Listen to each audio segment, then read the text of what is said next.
자, 이유철입니다. 의문심화, 사이시옷과 사이소리. 사이소리와 사이시옷. 이 두 가지 정말 너무 어렵죠. 고등학교 1학년 때부터 보통 여러분들 의문 공부하면 의문 변동까지는 어찌저찌 잘 따라오는데 여기 벽에 막히죠. 여기 벽에. 맨날 학교 선생님 수업하시면 얘가 뭐고 얘가 뭐고 얘가 뭐고 설명이 되게 장황해져요. 그리고 따라오는 예외들까지. 근데 절대 걱정하지 마세요. 금방 끝내줄게. 20분도 안 걸려. 10분? 15분? 네, 그 정도 선이면 끝나고요. 문제도 금방 풀어요. 걱정하지 마세요. 왜냐하면 평가원은 되게 문제를 합리적으로 내려고 해. 그러니까 여러분들께서 너무 걱정하실 필요가 전혀 없어요. 알겠죠? 그러니까 금방 끝냅시다. 한 번에 빡 하고 해줄게. 알았죠? 믿고 따라오세요. 보시면 사이 소리가 있고요. 사이 시옷이 있는데 두 현상은 되게 연계되는 현상이에요. 하나가 일어나야 그 다음 하나가 일어나요. 되셨나요? 근데 사실은 사이소리와 사이시옷은 이렇게 구분하시면 돼요. 소리지. 소리라서 얘는 발음의 영역이야. 다시 뭐라고? 발음의 영역이라고. 근데 사이시옷은 표기의 영역이에요. 표기. 근데 그럼 발음이 먼저일 것 같아요? 표기가 먼저일 것 같아요? 발음이 먼저일 것 같아요? 표기가 먼저일 것 같아? 발음이 무조건 먼저야. 알았지? 우리는 발음하는 것, 소리 나는 걸 표기하는 게 언어의 기본 원칙이거든. 예를 들어 여러분들 아마 태어나기 전에 그런 사건이 하나 있었어요. 여러분 아마 태어나고 즉시? 여러분 태어나고 이제 이후의 일인데 중국 음식은 이게 제일 맛있죠. 마라탕? 여러분 뭐 마라탕일 수 있는데 마라탕 이게 제일 맛있지. 근데 여러분 봐봐요. 이거 이렇게 쓰면 어때? 좀 별로지 않아? 여러분 뭐라 쓰고 싶어요? 나는 선생님 난 이건데? 여러분 보통 이거 같잖아. 이게 좀 더 마음에 들잖아. 이렇게 쓰면 약간 어떤 느낌이야? 그 소스 덜 들어간 느낌이지 않아요? 좀 춘장 좀 덜 넣은 것 같고 맛없을 것 같고 밀가루 냄새 날 것 같고. 근데 미안하지만 표준어가 얘예요. 이건 그럼 표준어가 아니에요? 잘 들어보세요. 옛날에 국립국어원에서 이거를 먼저 표준어라고 등재를 하고 얘는 비표준어라고 했어요. 그러니까 사람들이 막 다 들고 일어난 거야. 어떻게 이게 표준어가 아닐 수 있냐? 이거 표준어야지. 라고 해서 사람들이 들고 일어나니까 국립국어원에서 복수의 표준어로 인정했어요. 두 가지 다 해라. 무슨 얘기인지 알겠어요? 그러니까 항상 발음하는 걸 표기가 반영해야 돼. 알겠지? 발음하는 걸 표기가 반영하는 거라고. 그래서 실제로 사이소리와 사이시옷도 연계가 어떻게 되냐면 이렇게 되는 거예요. 얘가 발음이고 얘가 표기잖아요. 사이소리가 일어나야 그 다음에 뭐가 일어나냐면 사이시옷이 일어나는 형태인 거예요. 얘가 안 일어났는데 얘가 일어날 수는 없어. 무슨 얘기인지 알겠지? 그래서 사이소리 먼저 세팅하고 그 다음에 사이시옷으로 들어가는 거예요. 알았죠? 사이소리 현상은 총 3가지가 있습니다. 다시 몇 가지? 3가지. 첫 번째는 된 소리로 된 현상이야. 된 소리.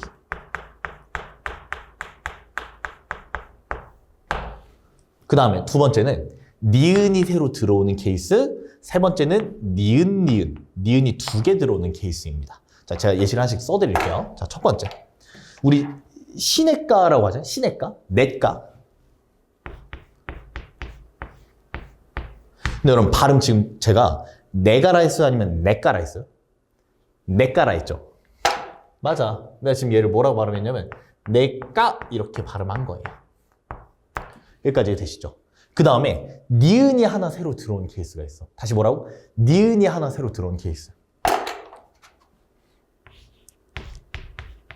아래 이. 이거 어떻게 해요? 아래에 있는 이거 너무 더럽니? 아랫니라 하지. 다시 뭐라고? 아랫니라고 하지. 미안해. 예시를 잘못 썼다. 미안해요. 잘못 썼어. 미안해. 이게 아래이야. 됐죠? 얘는 니은이 2개 들어오는 거거든. 선생님 그럼 이건 뭐예요? 이건 요런 게 있어요. 위엠말 할 때 위마을. 네, 여러분 설마 위마을 이렇게 해요? 아니죠. 윗마을이라 하죠.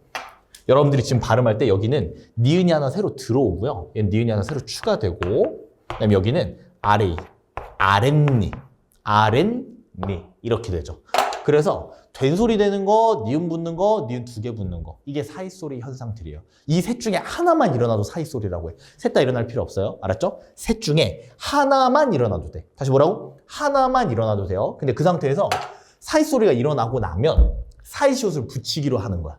다시 사이소리가 셋 중에 땅땅땅 셋 중에 하나라도 일어나면 그 다음에 사이시옷을 이렇게 붙이는 거예요. 알겠죠? 그래서 어떻게 하냐면 이렇게 되는 거예요. 자, 봐봐요. 조건이 대신에 있어. 조건이. 첫 번째. 합성 명사여야 돼. 그럼 이게 뭐예요? 일단 첫 번째 합성어여야 돼. 합성어가 아니면 소용이 없어. 명사여야 돼. 알았죠? 그 다음에 두 번째는 뭐여야 되냐면 고유어가 있어야 돼요. 선생님, 그러면 한자어만 있으면 안 되나요? 한자어만 있으면 안 돼. 고유어가 최소한 1개가 있어야 돼. 됐죠? 합성명사, 고유어가 최소 1개, 요 구성이야. 그 다음에 마지막으로 앞말이. 앞말이 뭐 얘기하는 거야? 저 앞에 있는 내, 위, 아래, 이 할 때 저 아래. 저렇게 앞말이 받침이 없어야 돼. 앞말이 모음으로 끝나야 돼. 그러면 이 세 가지 조건을 전부 다 만족해야 돼. 이 세 가지는 전부 만족해야 돼. 전부 만족해야 그러면 우리가 사이시옷을 붙여요. 어떻게 되는지 보여드릴게요. 이거 내과죠. 그럼 사이소리 일어났지? 그럼 이렇게 넘어오는 거야. 합성 명사야. 그 다음에 고유어야. 고유어 맞아. 내랑 가랑 둘 다 고유어야. 근데 앞말에 받침이 있어요? 없어요? 없죠. 그럼 이제 뭐 붙이는 거야? 그때 붙이는 게 사이시옷이야. 아, 바로 해결됐지. 그럼 맨날 골드 헷갈렸던 게 이렇게 되게 간단하게 해결됐던 거예요. 괜찮아요? 근데 물론 얘는 아랫 이 이렇게 안 쓰고 결국엔 아랫 뭐라고 되냐면 아랫 니라고 되긴 하죠. 무슨 얘기인지 알겠죠? 이런 것들을 우리가 뭐라 하냐면 사이소리와 사이시옷 현상이라고 얘기합니다. 괜찮아요? 그러면 제가 예시로 연습할 수 있는 거 더 써드릴게요. 한번 봐봐요. 예를 들어 이런 거지. 이거 발음 어떻게 하세요? 등불? 등불 아니야. 등불이라 하지. 그럼 이렇게 들어왔어. 합성 명사고 고유어 최소 1개야. 왜냐면 불이 고유어거든. 근데 앞말이 받침으로 끝나지 않았어. 그래서 시옷이 들어올 자리가 있어요? 없어요? 없죠. 그래서 사이 시옷이 안 일어나. 얘는 그래서 사이 소리만 일어나는 거야. 괜찮아요? 그럼 하나만 더 해볼까요? 이거 어떠세요? 만, 두, 국. 바로 어떻게 해? 만두국 이렇게 하지. 만두국이니까 된 소리 일어났어. 그 상태에서 일로 한번 넘어가 볼까? 합성명사 맞아요. 고유어 최소 1개. 참고로 만두는 한자어입니다. 근데 국은 고유어예요. 앞말에 받침이 있어요? 없어요? 없죠. 그래서 우리가 음식점 가서 보는 게 만두국 이렇게 되는 거예요. 이해됐죠? 그럼 하나 더 해보자. 아, 이렇게 쉽다니. 이렇게 쉬웠는데 여러분 학교 선생님이 좀 매정했어. 근데 나는 알려줄게. 자, 봐봐. 이건 어때요? 소수에다가 점을 붙여볼게. 맨날 수학생들 헷갈리잖아요. 수학생님이 혹시 틀리면 이제 놀리면 돼. 알았지? 소수점. 발음 그렇게 안 하지. 어떻게? 소수점이라 하지. 근데 합성 명사 맞는데 소수도 고유어가 아니라 한자어야. 점도 한자어야. 그래서 이 조건을 만족을 못해. 전부 만족해야 된다 했잖아. 그래서 여기는 그냥 소수점 이렇게만 쓰는 거야. 알았죠? 그럼 하나만 더 해보자. 비슷한 거. 조금 더 여러분 학교 선생님이나 수학생님들 헷갈려 하는 거. 최대값. 발음 어떻게 하세요? 최대값 이렇게 하잖아. 그치? 그 상태에서 넘어오면 합성 명사 맞고요. 값은 고유어입니다. 그 다음에 앞말에 받침이 있다 없다? 앞말에 받침이 없다. 그래서 뭐 붙인다? 최대값 이렇게 붙이는 거예요. 드디어 이해됐죠? 그러니까 최대값, 최소값, 소수점 이렇게 하는 거라고. 무슨 얘기인지 알겠죠? 그래서 우리가 사이시옷 현상은 이렇게 확인할 수 있다라는 얘기입니다. 여기까지 되시나요? 해서 사이소리가 먼저 일어나요? 그 다음에 사이시옷이 일어난다. 짱 쉽죠? 이거밖에 없다니까? 그럼 학교 선생님은 왜 이렇게 어렵게 가르치셨나요? 내신을 위해. 내신을 위해서 애들 변별을 해야 되니까 좀 예외를 많이 설명을 해주셨던 거예요. 근데 우리는 더 이상 할 게 없어. 무슨 말인지 알겠지? 실제로 우리 이제 다음에 수능 문제를 볼 건데 수능 문제 보시면 이 사이소리 사이시옷은 내가 지금 얘기를 안 해서 그렇지만 되게 심오한 개념이야. 진짜로. 교수님들도 되게 힘들어하는 개념이거든? 그래서 문제도 어떻게 하냐면 보기로 친절하게 설명을 다 해줘. 그래서 여러분들은 이 개념만 갖고 나서 사이소리 사이시옷 문제는 그냥 자료 해석을 열심히 해야 돼. 뭐 해야 된다고? 자료 해석을 열심히. 알겠죠? 그럼 자료 해석을 한번 같이 해봅시다. 그래서 여러분 어떻게 하냐면 지금 이 밑에 있는 문제 있죠? 문제를 천천히 열심히 읽은 다음에 천천히 열심히 읽으면서 문제 풀고 그 다음에 강의를 수강해 주세요. 알겠죠? 여기 보면 보기에 예외를 좀 써놨죠. 곶간, 셋방, 숫자, 찻간, 퇴간, 횟수는 예외이다. 이거 왜 예외냐면 너무 많이 쓴 거야. 그러니까 원래 곶간이 고 플러스 간이거든. 창고 할 때 고 한자어야. 간도 한자어야. 셋방, 세방, 수, 자, 차, 칸, 퇴, 간. 간일 칸이라고 해 원래. 회, 수 전부 다 원래 한자어거든. 한자어 플러스 한자어면 아까 얘기했었던 그 우리 사이시옷의 조건에 안 맞잖아요. 근데 사이시옷 쓰기로 해. 왜냐면 너무나도 많이 썼어. 너무나도 많이 사람들이 썼기 때문에 우리가 얘네들은 뭐라고 부르냐면 예외라고 해줘. 한자어 플러스 한자어 조합인데도 불구하고 사이시옷을 붙이는 케이스로 딱 6개만 외우세요. 6개. 이거 외워야 돼. 알았지? 이렇게 외우면 돼. 칸 3개, 수 2개, 방 하나. 칸 3개, 칸 3개, 수 2개, 방 하나. 자, 다시 뭐라고? 칸 3개, 수 2개, 방 하나. 됐어? 이렇게 외워야 돼. 시험을 봐야 되나? 그래서 우리가 아까 배웠던 이런 것들 지금 설명이 나와 있죠. 그래서 사이시옷 표기에 고려된 조건은 요런 거, 요런 거, 요런 거, 그 다음에 사이소리 현상까지 일어나야 된다. 애초에 사이소리가 일어나야 뭐가 일어나? 사이시옷이 있으니까. 됐죠? 자, 이제 여기 봅시다. 선생님 근데 한자어 표기가 없는데 그러면 한자어는 내가 알고 있어야 되나요? 네, 이건 미안하지만 어휘적으로 좀 쌓여 있어야 돼. 미안해. 그래서 내가 한자어 표기만 먼저 도와드릴게요. 도매 한자어고요. 가격도 한자어고요. 여기 도매 방금 얘기했던 대로 한자어고요. 전세방 할 때 전세도 한자어입니다. 방도 한자어고요. 아까 보셨듯이 그 세방 그거예요. 그 다음에 방 여기도 한자어였고 버섯 한자어 아니야. 고유어야. 조개는 고유어다. 조개는 한자어로 원래 패라고 해. 패. 혹시 한국사 시간에 패촉이라고 본 적 있어요? 조개 무덤? 죄송합니다. 임사말. 여러분 이거 임산말이라요? 인사말이라요? 여러분 인사말이라 발음하죠? 근데 미안하지만 표준 발음법은 인사말이야. 알고 있어줘.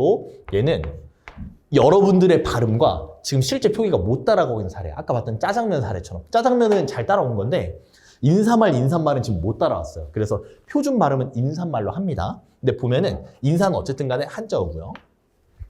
존댓말 할 때 이 존대도 한자어로 봅니다. 알았죠? 나무 껍질, 나무 깍지는 나무 깍지 뭔 소리야? 나무까지는 우리가 고유어로 보고요. 요 정도 상태. 근데 보면은 얘는 애초에 한자어 플러스 한자어 조합인 거잖아. 얘는 한자어 플러스 고유어 조합인 거고. 근데 선지를 보면 기억의 A 아까 뭐야? 합성명사? 뭐요? 둘 다 합성명사인데? 맞아요. 그래서 다 몇 번이요? 1번인 거예요. 뭔지 알겠지? 그러니까 실제로 교수님들이 문제 내는 건 되게 쉽게 내. 보기 독해를 잘하라고 해. 그냥 사이시옷 문제 낼 때는. 알겠지? 그러니까 보기 독해만 좀 열심히 해주세요. 알았죠? 근데 나머지만 좀 분석해드리면 이런 게 바로 한자어 차이인 거야. 왜냐면 얘는 한자어라서 안 일어나는 거고 얘는 아래가 고유어니까. 얘는 받침으로 안 끝났다. 아니 얘는 애초에 그냥 받침으로 끝났다. 버섯. 사이시옷 들어올 자리 있어요? 없어요? 없죠. 버섯국이 아니야. 버섯국이 아니라 애초에 버섯국이야. 얘는 조개국인데 시옷이 이렇게 들어온 거고. 됐죠? 그다음에 얘는 아까 얘기했듯이 애초에 사이소리 현상이 안 일어나는 걸로 봐요. 얘는 사이소리가 애초에 일어나지 않는 개념으로 보는 거야. 그렇게 이해하시면 될 것 같아요. 됐죠? 참고로 내가 하나 더 보여줄게. 애초에 이 용어 자체도 사이소리가 일어나지 않아. 왜? 발음 어떻게? 사이소리. 그러면 된 소리 일어났고요. 그 다음에 사인소리? 이렇게 하진 않잖아. 근데 된 소리 일어났고요. 그 다음에 고유어, 합성명사, 그 다음에 받침 자리 있지. 그래서 사이소리 이렇게 하는 거예요. 됐죠? 그다음 요건 애초에 된 소리가 안 일어나죠. 나무 겁질이 아니잖아. 이런 게 나무까지가 되는 거. 나무 겁질은 아니니까. 됐죠? 그래서 답은 1번이고요. 어떤 식으로 나오는지 좀 알겠죠? 그러니까 예외를 외우려고 하는 게 아니야. 예외는 그 6개만 하면 돼. 칸 3개, 수 2개, 방 하나. 그것만 외우면 되고 나머지는 여러분들이 이 흐름에만 맞춰서 정리만 한 번 더 하시면 될 것 같아요. 됐죠? 자, 그러면 여러분들이 고1 때부터 그 언젠가 정리해야지, 언젠가 해야지 했던 그 사이소리와 사이시옷은 오늘 그 원죄를 풀었습니다. 복습만 잘해주세요. 자, 그러면 우리 다음 강의에서 보도록 하겠습니다. 감사합니다.